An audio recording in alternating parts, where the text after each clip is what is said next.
Caiu em Canal, o seu podcast de comércio exterior.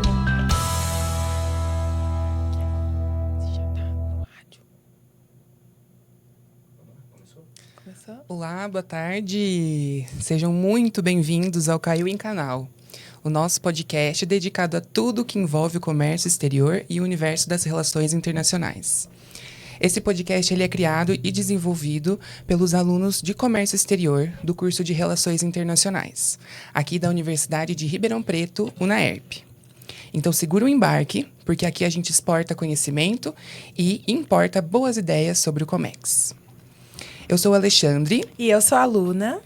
E nós somos estudantes do curso de Relações Internacionais. Além disso, somos grandes fãs do assunto que falaremos hoje, que é a Farm. É um prazer estar aqui hoje, unindo a nossa área de estudos e os nossos interesses pela marca. E no episódio de hoje, temos o prazer de receber Marcelo Bastos, cofundador da Farm Rio, uma marca que começou em um stand na Feira da Babilônia e se tornou exemplo inspirador de internacionalização na moda brasileira. Ao lado de Kátia Barros, Marcelo levou a Farm para o mundo, traduzindo a brasilidade, a cor, a identidade cultural da marca em uma linguagem global. Marcelo vai trazer para nós um pouco e uma perspectiva valiosa sobre branding, adaptação cultural e desafios da internacionalização e como manter a essência de uma marca através de fronteiras. Seja muito bem-vindo, Marcelo. Muito obrigado por nos ceder um pouquinho do seu tempo e compartilhar conosco as suas experiências. Prazer é todo meu. Eu sempre gosto de estar próximo da academia, né? Porque eu acho que é o futuro, né? Assim, é o futuro, presente, enfim. E é um prazer enorme poder contar um pouquinho dessa nossa história de sucesso para vocês. O prazer é todo nosso. A gente espera que a conversa flua de uma forma suave, que a gente compartilhe as experiências. E dando continuidade aqui, vamos então conversar um pouquinho sobre Farm, né? Vamos dar início conhecendo um pouquinho mais da história da Farm. Nós aqui somos tietes da Farm, a gente já sabe um pouquinho. A gente gostaria de compartilhar com o nosso público hoje um pouquinho de como nasceu a empresa, qual era a proposta lá no início, e não somente pelas mãos, né, do Marcelo, as suas mãos, e também pela Kátia. Conta um pouquinho pra gente, Marcelo, como é que foi esse início, quando surgiu a Farm, a ideia de ter a Farm? A Farm, na verdade, ela é comandada por um gênio, por uma gênia, que se chama Kátia Barros, né? Ela é o grande nome à frente da Farm, né? Um criativo. A marca a Farm é uma marca feminina.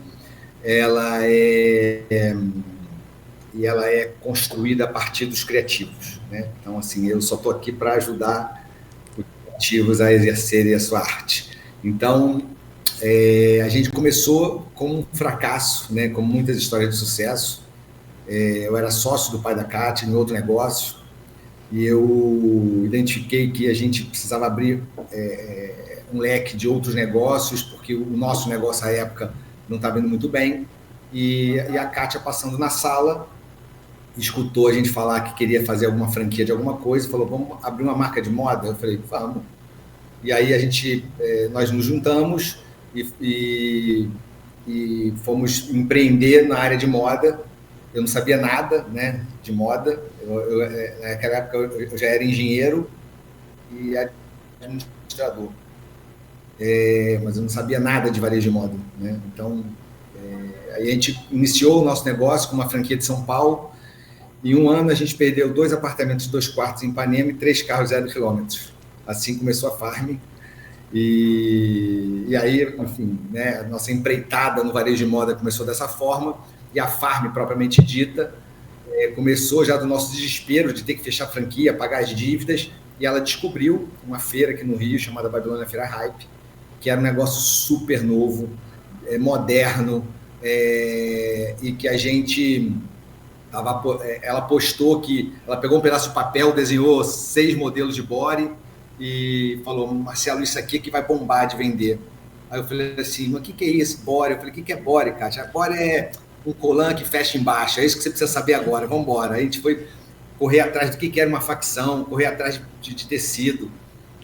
Eu falo que a Farm, ela começou com R$ 1.200 em agosto de 97, A gente fez uma feira que era eu e ela somente, num stand de 4 metros quadrados, onde tinha 2 araras e um pano atrás. E esse ano de 2025, a Farm vai fechar o ano com 3 bilhões de faturamento. Então, é um orgulho muito grande para a gente poder contar essa história.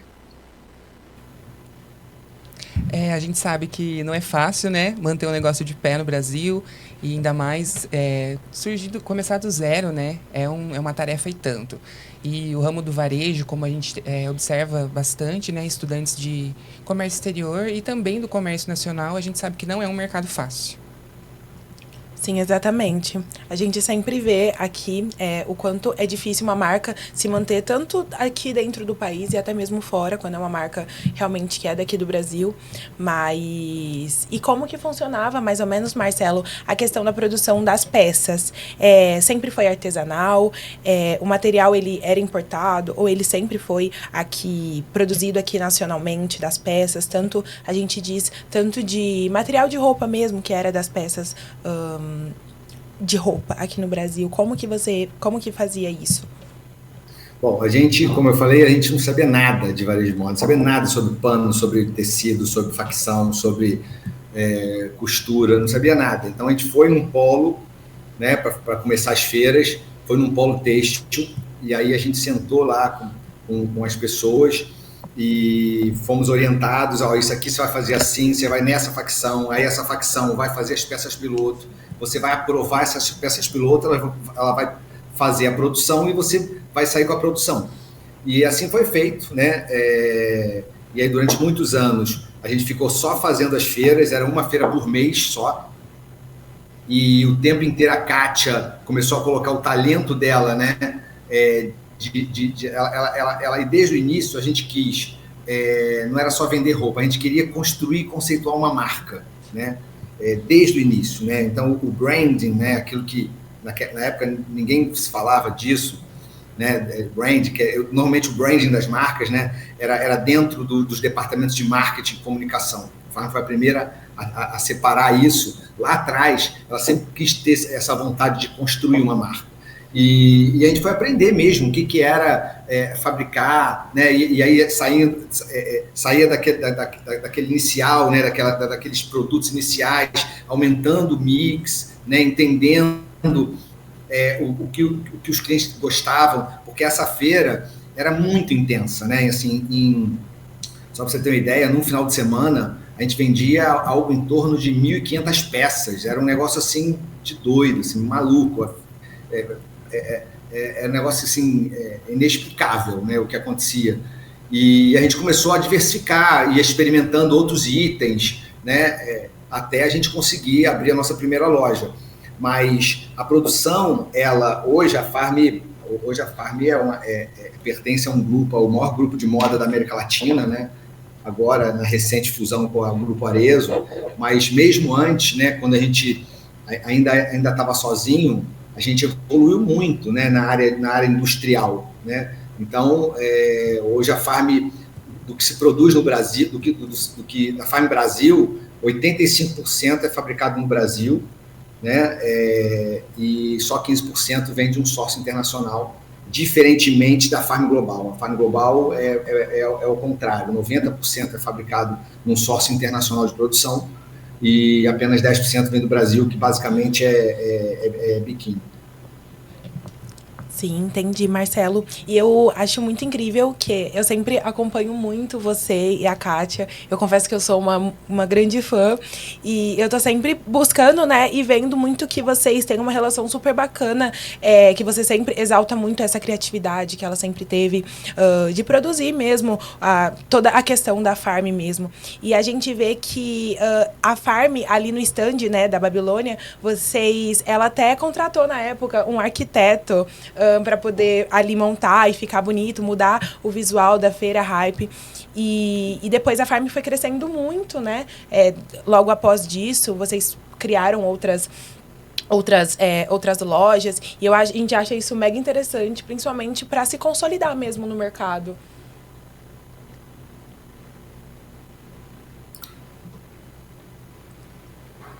Bom, quer que eu comente? Sim. Assim, Luana, Isso, aham. Tá me ouvindo? Ele tá me ouvindo? Tá Sim. me ouvindo agora? Bom, Sim. enfim, a gente sempre, aquilo que eu falei, né?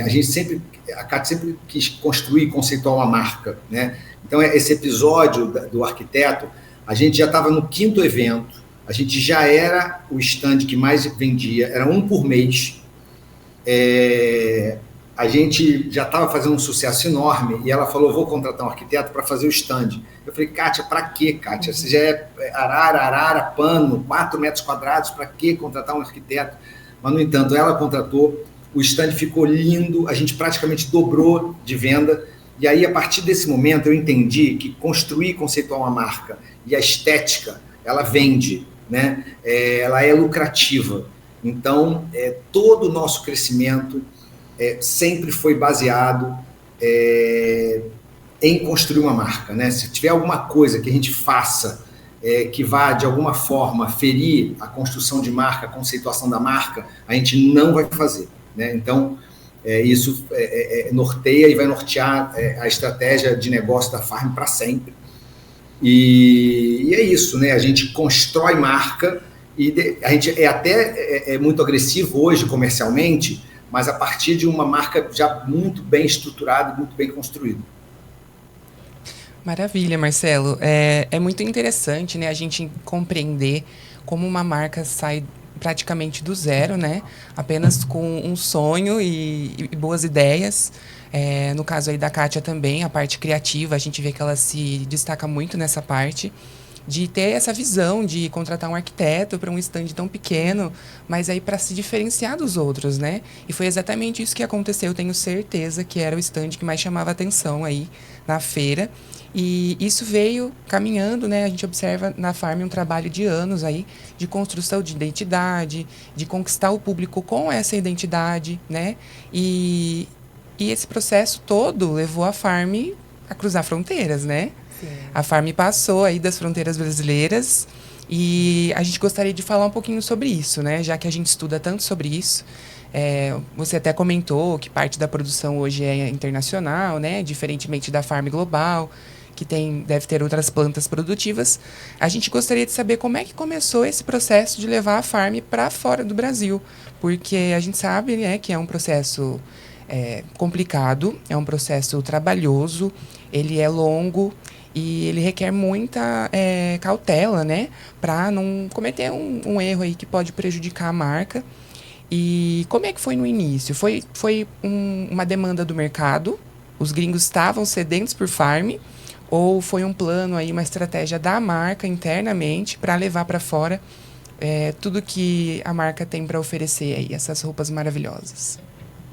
Bom, antes de começar a responder vocês, é muito importante que a gente diga assim, quando fala assim, vocês começaram do zero. Realmente, a gente começou do zero, um negócio que é quase impossível você começar do zero, porque o negócio de varejo de moda, a forma como a gente faz, ou seja, a gente produz, né, o lead time de produção, a necessidade de capital de giro para você botar na frente, ou seja, quanto mais você cresce, mais dinheiro você tem que botar na frente, né? Por quê? Porque desde o momento que você começa a comprar o tecido e pagar o tecido, até o dinheiro do cliente entrar no bolso da marca, né? Não é nem a roupa chegar na loja, não, porque tem que vender e depois que vender ainda tem o prazo de pagamento da cliente, ou seja, o lead time entre começar a gastar e começar a receber a partir daquela roupa, ele é negativo, né? Então você tem que botar na frente dinheiro. Então realmente é quase impossível a gente conseguir isso, né? A gente na verdade conseguiu porque ninguém disse pra gente que era impossível, né? Então a gente achava que era possível e por acaso a gente conseguiu, mas porque... E aí o produto faz às vezes de tudo, né? O produto constrói marca, o produto gera desejo, porque o grande segredo assim, a gente fica olhando para trás e fala assim, como é que uma marca que fala de comportamento jovem há 28 anos continua ainda tão desejada, né? Então, assim, essa 28 anos, né? A gente está no mercado há 28 anos, a gente não está há 5, né? Então, a gente continua muito desejada, se reinventando a cada segundo. Então, é o produto que faz claro que depois o produto ajuda a construir a marca, e a marca também tem um trabalho de branding, de construção, enfim, de um monte de coisa que sustenta. Mas produto e marca é o que faz com que a gente consiga gerar tanto desejo, continua tão crocante, que é o nome que a gente usa aqui internamente, para a gente seguir fazendo esse sucesso. E o mercado internacional, ele é um mercado dificílimo. Não existe nenhuma marca, olha o que eu vou dizer para vocês, hein, de vestuário brasileira que se internacionalizou até hoje na história da moda brasileira. E aí não confundamos internacionalização de marca com abrir lojas fora do Brasil.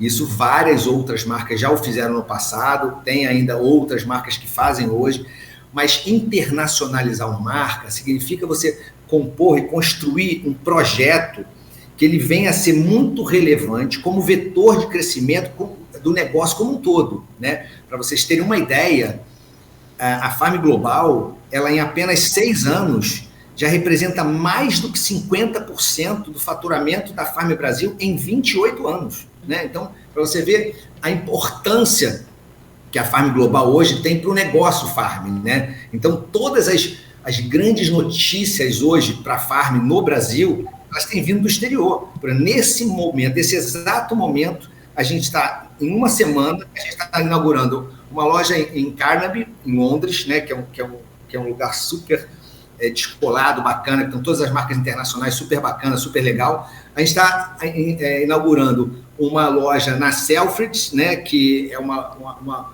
loja de departamento super desejada por todas as marcas do mundo, com um projeto do Humberto Campana, que é um super artista brasileiro,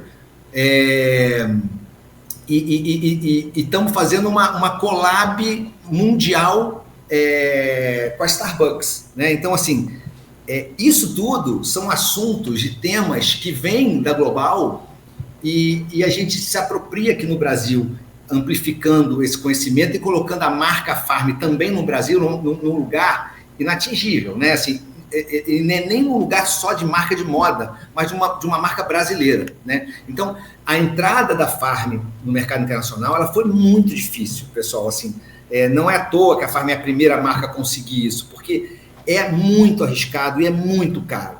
Para vocês terem uma ideia, a gente, o máximo de dinheiro que a gente colocou lá na aposta do projeto, há 6 anos atrás, a gente chegou a colocar 100 milhões de reais. Né? Qual é a marca hoje que poderia dispor disso para apostar com essa magnitude? Inclusive, se a Farm não fosse pertencente ao Grupo Soma, né, um grupo que nós mesmos construímos, né, junto com a Animale, né, lá no passado, quando a gente se uniu e a gente construiu, trouxe outras marcas para o grupo, mas se a gente não tivesse um grupo por trás, um grupo do setor, a gente não conseguiria também ter esse fôlego e conseguir esse sucesso internacional. Então, e eu acho que o grande diferencial para a gente ter conseguido isso é a estética da estampa. Hoje a gente tem uma escola de estamparia que é uma das melhores do mundo, né? Então, a estética da estampa, a coisa essa ponta de lança que foi furando as ondas, foi gerando esse desejo nas celebridades internacionais, quando usavam Farm, se sentiam bonitas e assim, de alguma forma, divulgavam isso para a gente no mundo todo, fez uma grande diferença e a gente entrou no mercado porque a gente sentiu que muita gente que viajava, né, mais de 500 cases assim, de pessoas que viajavam com as roupas da Farm, voltavam de viagem e falavam, nossa, fui parada na rua, e todo mundo perguntava de onde era a minha roupa. Isso de todas as naturezas, os stakeholders todos, assim, né?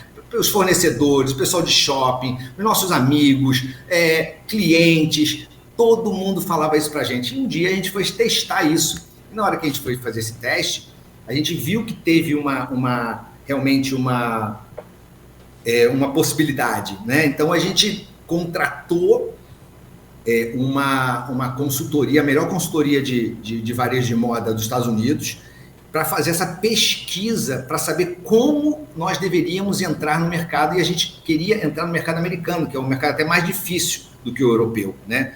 E aí foi um trabalho de 2 anos de estudo, de análise, para saber exatamente qual é o nosso posicionamento de price point, por exemplo. A Farm é posicionada na Global de uma forma muito diferente do Brasil.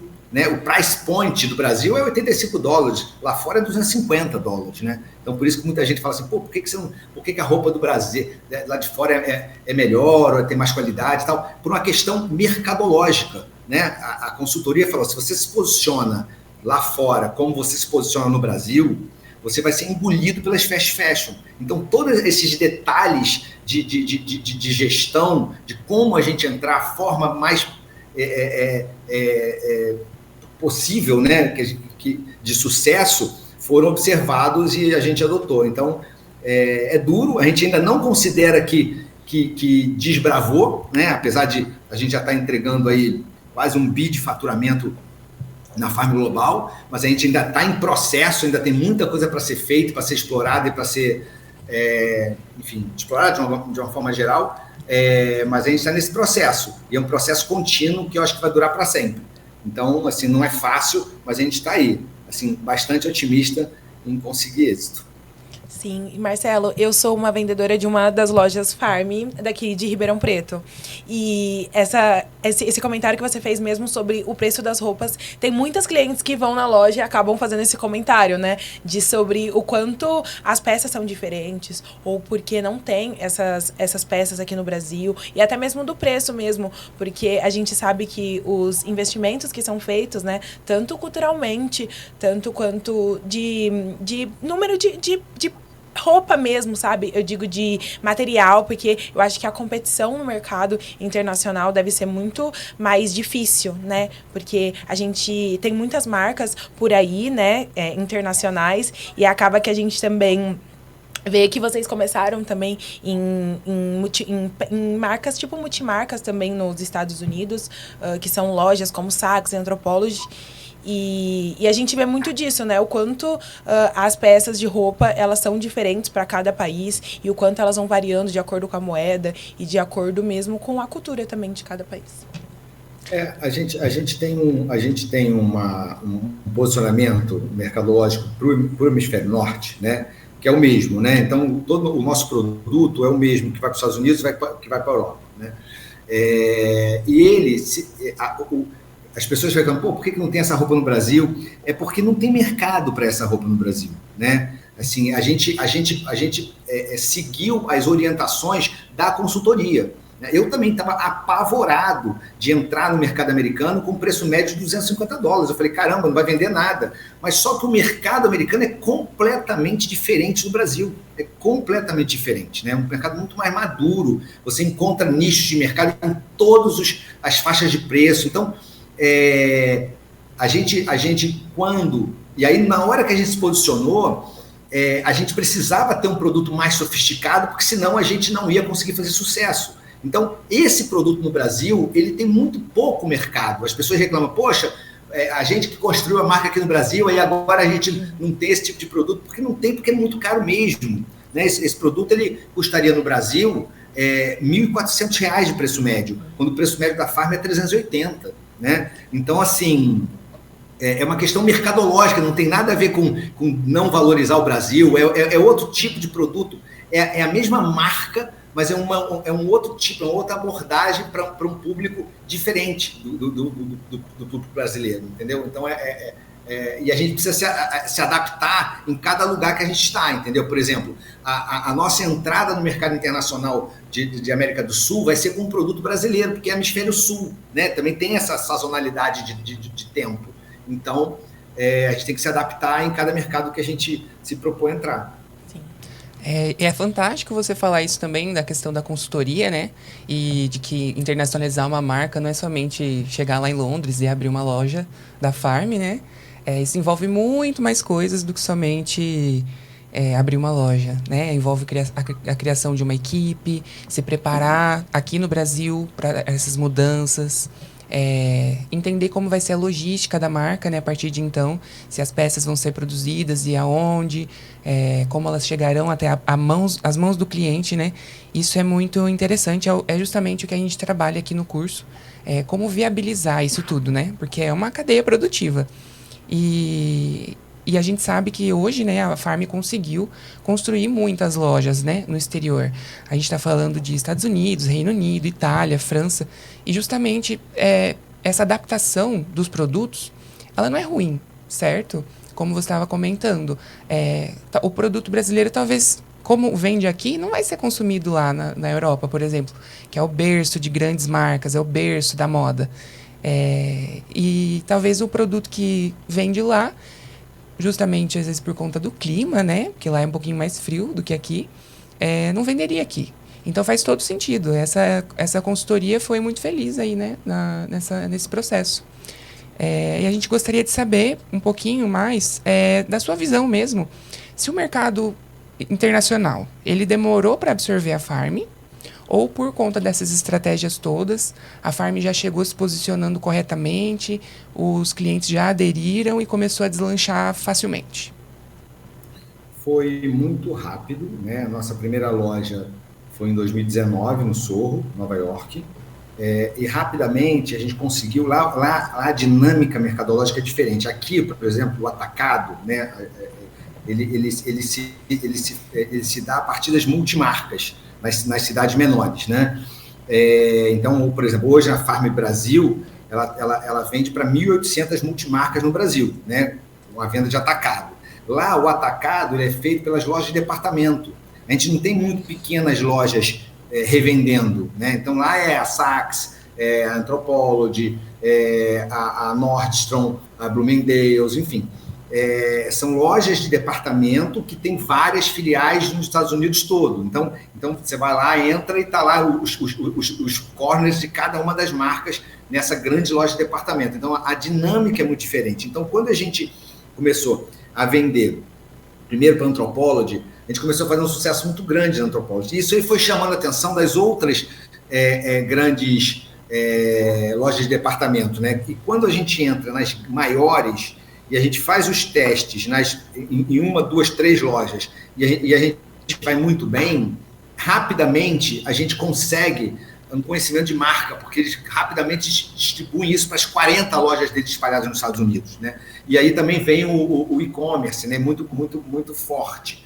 E a gente caiu nas graças das grandes celebridades, e a gente se apropriou de alguma maneira do momento da pandemia, quando todas as marcas, todas as lojas físicas fecharam, e foi aquela comoção mundial, né? Todo mundo de crista baixa, todo mundo triste. A gente tinha 2 assessorias de imprensa que mantinham as showrooms, né, das marcas, as araras de marcas da Prada, da Gucci. Tinha lá na assessoria de imprensa várias araras com várias marcas, né, que elas representavam, né, e recebiam as stylists das celebridades que iam lá pegar produções, né. E quando elas chegaram nessas assessorias de imprensa, nesse showroom, e aí via lá todas as araras e batia o olho na arara da Farm, aquela arara toda colorida, linda, assim, cheia de estampa, as stylists ficavam doidas, né? Adoravam, né? Que era um produto, todo mundo de crista baixa, usando preto, cinza, sabe? Todo mundo triste. E aí via aquela exuberância de cor, de estampa. Então, a gente começou a ser escolhido pelas stylists das celebridades para elas usarem, né? No dia a dia delas. E aí os paparazzi faziam o resto do trabalho para a gente, porque fotografavam e pesquisavam de onde era aquela marca. E aí começou Farm Rio, Farm Rio, Farm Rio. E isso começou a gerar uma onda das pessoas procurarem o que era o Farm Rio, Farm Rio. E a gente começou a aumentar a nossa venda rapidamente, aumentar a nossa venda no canal online. Então, a gente, fazendo esse trabalho nas lojas de departamento, aumentando a venda no canal online, e aos pouquinhos a gente ia abrindo as lojas físicas, a gente rapidamente virou sucesso. E esse sucesso nos Estados Unidos chamou a atenção das lojas de departamentos da Europa, né? Que foi o caso da Le Bon Marché, que foi a nossa primeira experiência na França, e hoje a gente está super bem na França, na Itália, em Londres. Então, respondendo a sua pergunta, foi tudo muito rápido, e foi muito sucesso. Assim, depois a gente fez um outro trabalho com uma outra consultoria mundial, foi a McKinsey. fez um trabalho para a gente que disse que, cara, em 5 anos a gente já tinha conhecimento de uma marca estabelecida há 10 anos no mercado americano e europeu. Então, a gente continua ainda muito potente com o mercado endereçável infinito, né? Porque, no final das contas, a gente tem um grãozinho de areia nos Estados Unidos e um grãozinho de areia na Europa, com um monte de cidade para explorar, com um monte de país para entrar, sem falar na Ásia, que a gente nem tocou no assunto Ásia ainda, que a Ásia é um mundo à parte. Então, foi muito rápido. Agora a gente já está aprovado, testado, já segue crescendo com capital próprio. A gente já não manda mais dinheiro do Brasil para fora para crescer. Já tem 2 anos, ou até mais. E estamos aí firme, achando que dentro de uns 2 ou 3 anos a Farm Global já vai estar vendendo mais do que a Farm Brasil. Isso é surpreendente, né, Marcelo? Eu acho que o espaço que uma marca brasileira pode conquistar no mundo e aquilo, né, levando o nosso borogodó, o jeitinho brasileiro de ser, eu acho isso lindo, principalmente porque eu acho a nossa cultura muito bonita e eu creio que levar isso para o mundo é maravilhoso, principalmente porque a gente, como você disse, né, os famosos mesmo, as stylists fizeram esse trabalho de levar esses looks, né, montar essas propostas de looks para celebridades, e os gringos, a gente vê que eles já são, assim, amam, e tem vários gringos que usam essas peças, né? Tipo, Lily Collins, no Emily in Paris, que fez maior sucesso, logo que saiu acho que foi nessa penúltima temporada, ela usando um conjunto da Farm. O Justin Bieber com a Bomber, maravilhosa, e a Beyoncé também. E a gente queria saber se essa parceria, ela surgiu de maneira orgânica, como que foi isso, mais ou menos? Conta pra gente. Assim, surgem de todas as formas possíveis. Por exemplo, o Justin Bieber, a gente não tem a menor ideia de como é que ele conseguiu essa jaqueta, saindo do bar lá, ou ele ganhou, ele, sei lá, comprou. Mas, assim, de várias formas. A gente, às vezes, manda seeding para a galera. Por exemplo, o caso da Beyoncé foi muito engraçado, né? Porque o stylist dela ligou para a gente e falou assim, olha, a Beyoncé adora a Farm Rio, né? Que a Farm, ela é chamada lá fora de Farm Rio, né? Aqui dentro também, a gente está meio que adotando também esse nome Farm Rio, que é representativo, mas lá fora é Farm Rio. Então, eu falei assim, olha, a Beyoncé adora Farm Rio e queria muito uma coleção de férias. Que ela vai entrar de férias, queria uma coleção de férias. Aí a gente parou tudo, para as máquinas, faz tudo que tinha que fazer, vamos fazer a coleção, que aí foi a coleção para ela mudou alguma coisa, e o pessoal mudou, a gente fez em toque de caixa em 2 meses, a gente estava com uma coleção de 30 itens, mandamos para ela adorou, agradeceu, tudo maravilhoso. Cara, não apareceu com nenhuma roupa da Farm nas férias.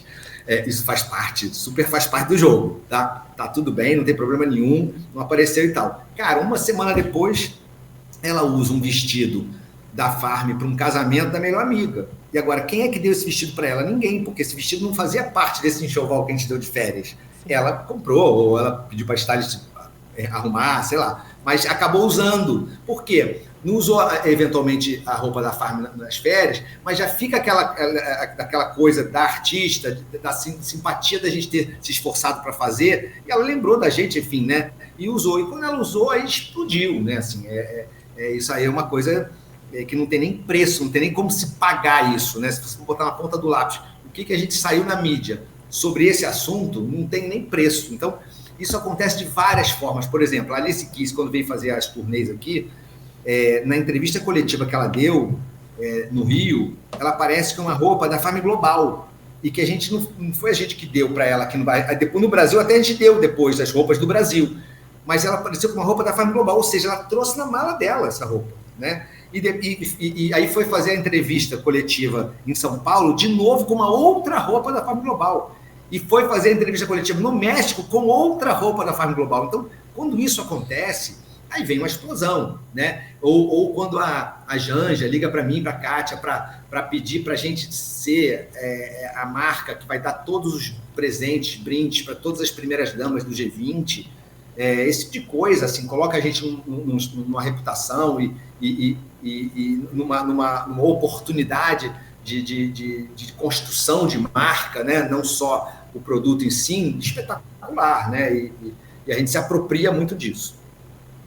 Isso é maravilhoso, Marcelo, porque aqui pra gente, pro nosso curso, a gente não se trata só de comércio exterior, a gente também fala muito sobre política e, como você comentou agora do G20, isso foi super surpreendente. Eu lembro que eu estava num dia na faculdade e aí quando saiu os representantes de cada país com as garrafinhas, eu lembro que de imediato eu falei... A gente nem pediu isso, sabia? A gente nem sonhava, eu achei até meio que exagero alguém ter pego uma garrafinha colorida, ter colocado na frente de todos os chefes de Estado falando assuntos super sérios com uma garrafinha colorida. A gente achou hilário, inclusive. Mas já aconteceu e foi muito legal pra gente, assim, né, de alguma maneira. E é muito legal ver que isso foi, de certa forma, orgânico, né? Foi um pedido aí, né, da Janja, do governo mesmo. Mas essa questão não foi estratégica, né? Não foi colocar ali uma garrafinha colorida para levar essa imagem ou como um formato de propaganda. Foi algo genuíno mesmo. Algo natural, foi super natural. A gente não pediu, depois a gente nem comentou. Simplesmente a gente entregou os kits de presente para todas as primeiras damas e para as chefes de Estado também, né, que tinham 3 chefes de Estado, e simplesmente a gente entregou do jeito que eles pediram para a gente, e aí aconteceu isso, que foi ótimo, e as primeiras damas receberam os kits todos completos. Né? É fantástico ver esse movimento orgânico, né, do Brasil tomando conta de novos horizontes aí, né? Porque a moda sempre foi muito europeia, muito norte-americana, e o Brasil e a América do Sul e a Ásia, enfim, todos esses lugares, todo mundo tem suas diferenças, né, e seus pontos altos, né, as suas culturas. E dá muito orgulho para nós brasileiros ver que uma marca que valoriza tanto a essência do Brasil, as cores, as estampas, muitos animais nas estampas, né, tá tomando conta aí de lugares antes inimagináveis, né, e levar a carinha do Brasil para outros cantos do planeta é muito interessante para nós, é muito legal de assistir. Sim, é o famoso levar o Borogodó para o mundo. E aí agora eu gostaria de falar um pouquinho mais, já que a gente comentou sobre as parcerias, sobre as pessoas famosas, né? Eu gostaria de tocar num outro ponto, que seriam as políticas de sustentabilidade da Farm, né? Eu particularmente faço pesquisa na área do meio ambiente e segurança internacional, então para mim é um tópico mais sensível. É um tópico urgente, né? Falar sobre sustentabilidade, falar sobre moda e falar sobre como a gente está levando esses assuntos do meio ambiente no momento, né? Eles devem ser levados muito a sério. E gostaria de saber um pouquinho mais como é que a Farm trabalha nessa parte, né? Tem várias etiquetas das roupas, né? Que vem com aqueles dizeres de que cada peça é vendida, né? Isso, é 100% se planta uma árvore. Isso. Eu gostaria de saber um pouquinho mais sobre isso, parcerias com povos originários, honrando as nossas raízes brasileiras. Como é que está essa parte? Então, eu acho que tudo que a gente faz tem que ser muito verdade, né? Às vezes a gente publicita mesmo as coisas que a gente faz para na verdade, sempre incentivar todas as empresas, né, a seguir cada vez mais sustentável, né? Porque o nosso planeta isso é muito urgente. E a gente veio aprendendo com a própria sociedade, sabe? A partir de 2016, né? A gente contratou uma profissional que tinha uma agenda pessoal de sustentabilidade incrível, né? E a gente falava muito pouco em 2016. E a gente percebeu, ao longo do tempo, né? A Farm ela foi crescendo e tomando um tamanho, e a gente entendeu que a gente tinha um megafone na mão, que a gente usava ele muito pouco para esses propósitos, sabe? E a gente aprendeu com ela, que é a Tássia Abreu, que hoje ela faz um trabalho incrível, está na Riachuelo, é diretora de sustentabilidade da Riachuelo, foi diretora de sustentabilidade do Psoma e foi head de marketing durante muito tempo na Farm, e trouxe essa agenda para a gente, né? E a gente foi aprendendo aos poucos, foi construindo um letramento interno muito grande, né?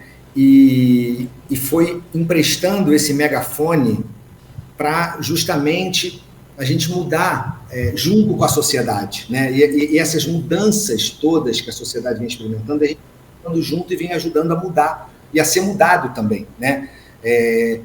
Muito letramento interno, né? A gente ainda tem que ter muito letramento o tempo inteiro. Hoje, você olha, 60% das pessoas, a força de venda da Farm é negra, né? É preta ou parda, e não é só a diversidade, né? É a inclusão também, né?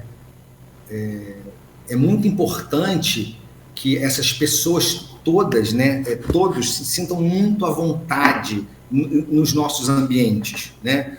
Então, a gente vem fazendo um trabalho incrível nesse sentido, da diversidade e inclusão, já há muitos anos, e também para o meio ambiente, onde a gente já tem mais de 1,5 milhão de árvores plantadas em todos os biomas brasileiros. A gente começou com a Amazônia, depois foi para a Mata Atlântica, e hoje a gente já está presente também em todos os biomas brasileiros, e isso é um assunto urgente, que hoje a gente tem um departamento grande na Farm, exclusivamente da Farm, e também dentro do Grupo Soma, e agora também dentro do Grupo Asas, quando a gente fez a união com o Grupo Arezzo.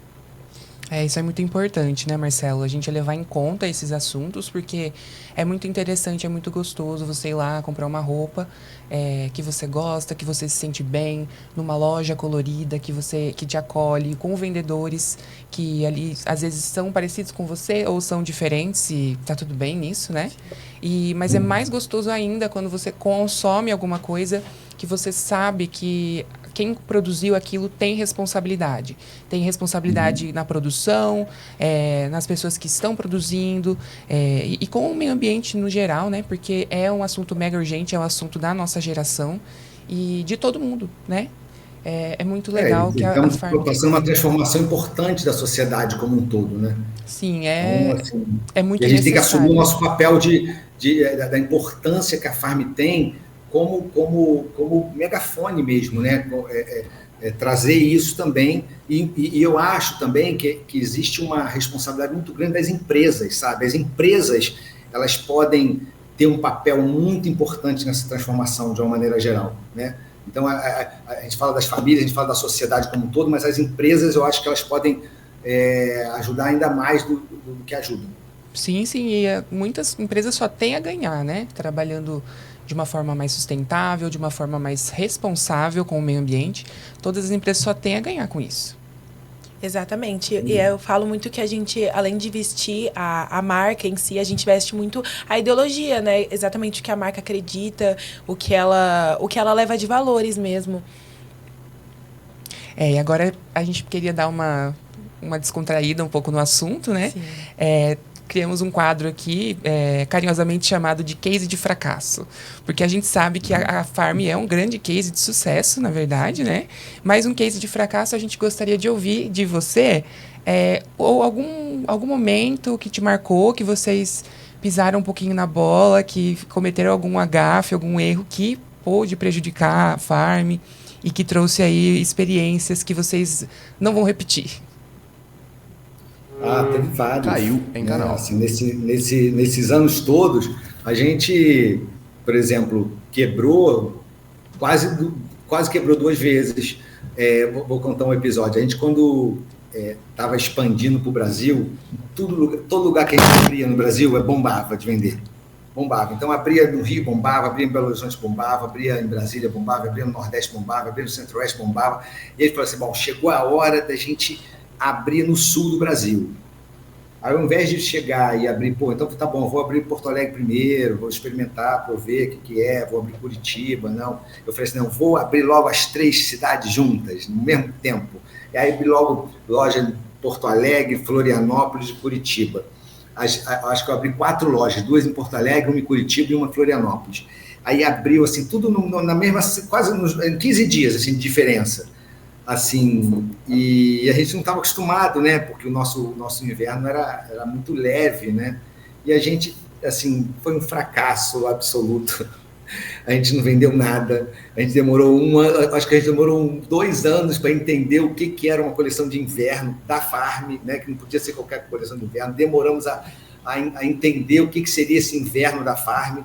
Eu acho que só começou a vender bem, eu acho que depois de uns 3 anos. Então, assim, foi um retumbante fracasso e a gente teve que segurar essas lojas durante muito tempo até que a gente aprendesse a fazer inverno. E outras vezes que a gente quase quebrou de excesso de compra, quando a gente era menorzinho, a gente começou a comprar demais, achava que estava vendendo muito, mas a gestão de estoque era péssima, e aí quando a gente foi ver, estava a quantidade de estoque que quase que a gente quebra, enfim, teve vários momentos, e até a própria união com a Animale, em 2009, foi por conta também de uma dificuldade que a gente passou no ano de 2008, que foi uma mudança de escritório, que a gente gastou muito dinheiro e tal, e aí quando a gente foi ver, os bancos, veio a crise de 2008, de outubro de 2008, né, que os bancos não rolavam mais dívida, e a gente ficou sem caixa, e a gente teve que realmente vender um pedaço para Animale, e aí que surgiu aí o Grupo Soma, que hoje foi muito bacana, a gente olhando para trás, né, mas na época foi muito difícil. É muito legal, né? Porque todos os negócios têm esses percalços, né? Todos os empreendedorismos aí, suas diferenças. E até você comentou sobre as lojas no Sul. A gente falou, né? Sobre sazonalidade, sobre outros países com peças que, por exemplo, aqui, as peças do Brasil não seriam vendidas lá. Até dentro do próprio Brasil, dado o tamanho do Brasil, as diferenças das regiões. Aí a gente pôde observar esse comportamento, né, do mercado, essa pluralidade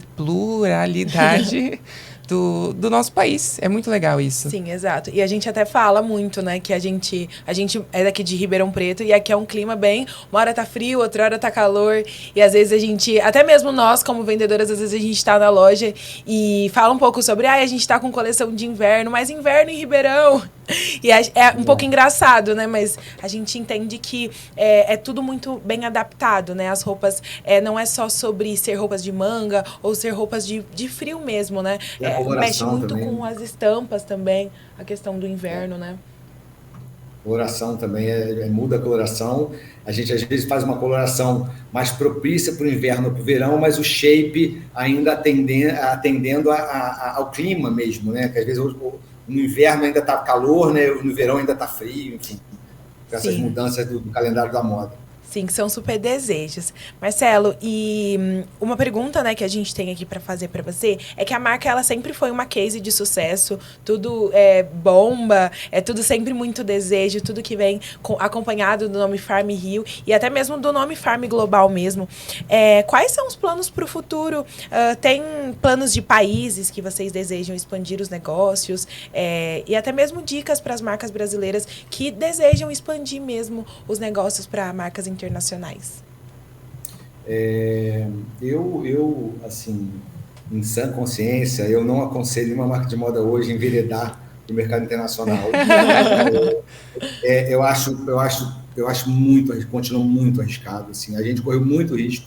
Talvez aquele negócio, ninguém disse para a gente que era quase impossível, né?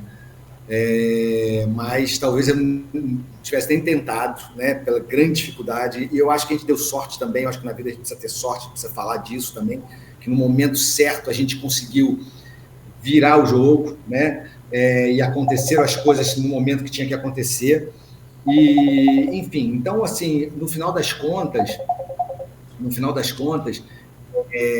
eu acho que uma marca brasileira se internacionalizar, ela teria que ter alguma coisa muito diferenciada, né? No caso da Farm, é a estampa, sem dúvida nenhuma, é a escola de estamparia, né? Mas esse é um grande problema, que não é à toa que nenhuma marca até hoje conseguiu se internacionalizar e se sustentar, né?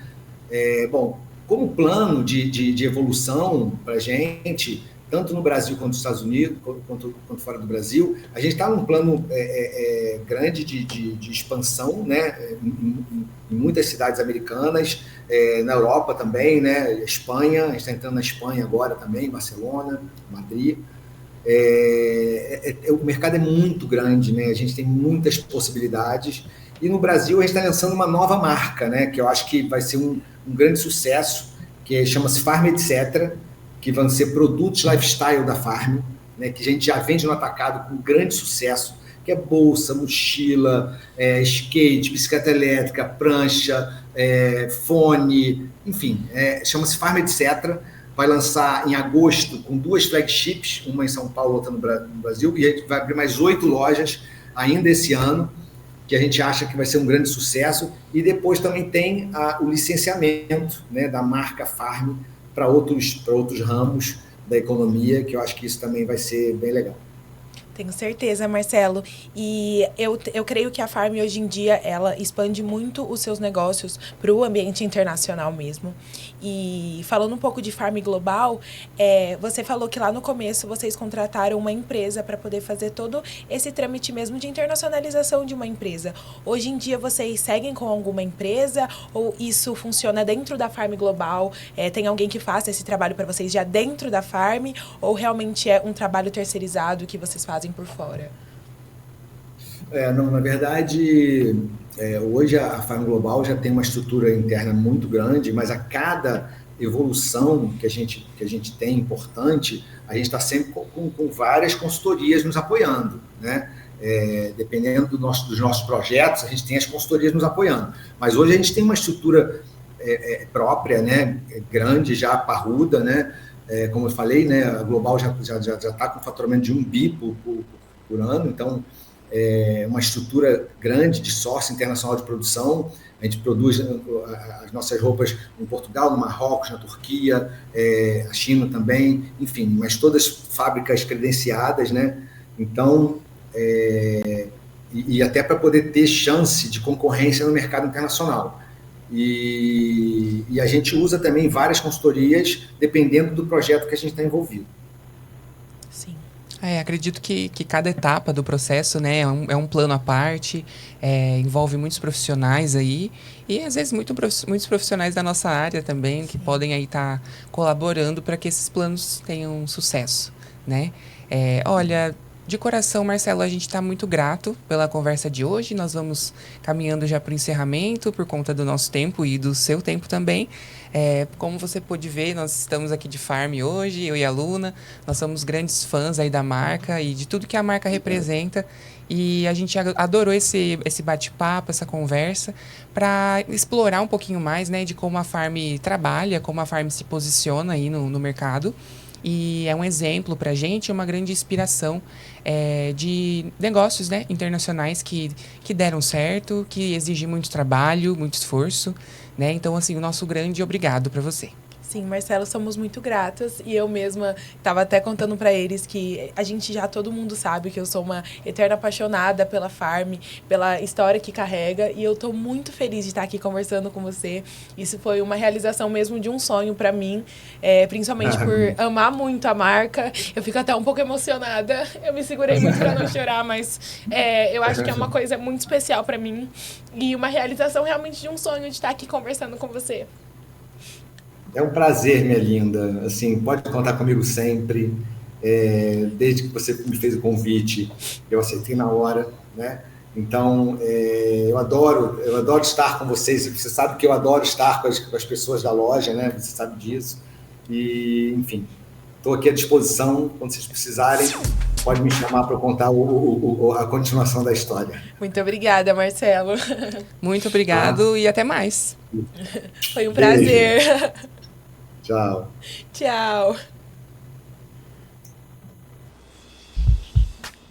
Você acompanhou mais uma transmissão da Rádio Unaerp. Audiovisual, Andrei Violante. Assistência, Gustavo Arsêncio e Hugo Rafael. Coordenação, Gil Santiago.